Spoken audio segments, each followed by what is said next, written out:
의과대학 정원 확대 등 정부의 의료 정책에 반대하는 전공의협회가 파업에 돌입했습니다. 충북에서도 첫날 의료진 100여 명이 파업에 동참했는데 당장 큰 혼란은 없었지만 코로나19 확산 속에 진료 차질이 불가피해 보입니다. 정학순 기자입니다. 청주 성안길 한복판, 무더위 속에 정부 의료 정책을 비판하는 1인 시위가 이어집니다. 의과대학 정원 확대 등을 받아들일 수 없고 한방 첩약 급여화에 반대한다는 것으로 청주 사창 사거리와 충북대병원 등 곳곳에서 이와 같은 1인 시위가 이어졌습니다. 청진기 대신 피켓을 든 이들은 인턴과 4년차 레지던트 등 종합병원 전공의들입니다.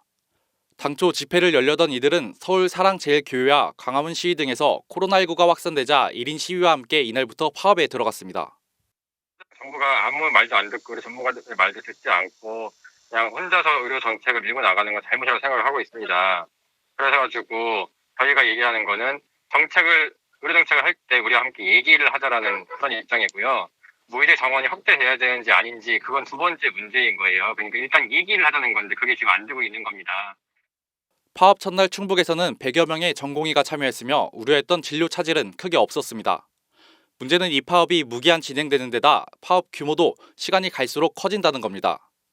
파업 둘째 날인 22일엔 3년차 레지던트, 그 이튿날엔 1, 2년차 레지던트도 파업에 동참할 예정으로 충북 지역 전체 파업 참여 인원은 180여 명에 이를 전망입니다.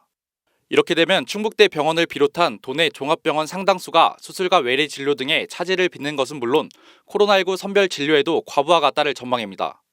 하루 동안 벌어졌던 그런 휴진과는 달리 이번에는 좀 장기화되는 그런 식으로 저희가 연락을 받고 있어서 일단은 급한 대로 환자들의 그 편의를 좀 제공하고 안전을 위해서 일주일 단위로 그 다음 일요일부터 일주일 동안을 지금 준비하는 비상계획을 세웠고요. 거기에 맞춰서 진료 공백이 없을 수는 없을 것 같은데 최소화하려고 노력하고 있습니다. 이렇다 보니 시민들은 진료를 받지 못하거나 위급한 상황일 경우 제대로 치료를 받을 수 있을지 우려를 나타냈습니다. 조금 시간을 갖고 이 문제를 좀 더 논의를 해야지 이렇게 밀어붙이기 식으로 해서 당장 이 피해는 국민한테 오잖아요. 해결은 누가 해야 되겠어요? 정부가 해야 되지. 그 정부가 잘못하는 거지 그 애꿎은 의사들 얘기를 하지 마시라고 난 그러고 싶어요. 환자들한테는 불편을 겪겠죠.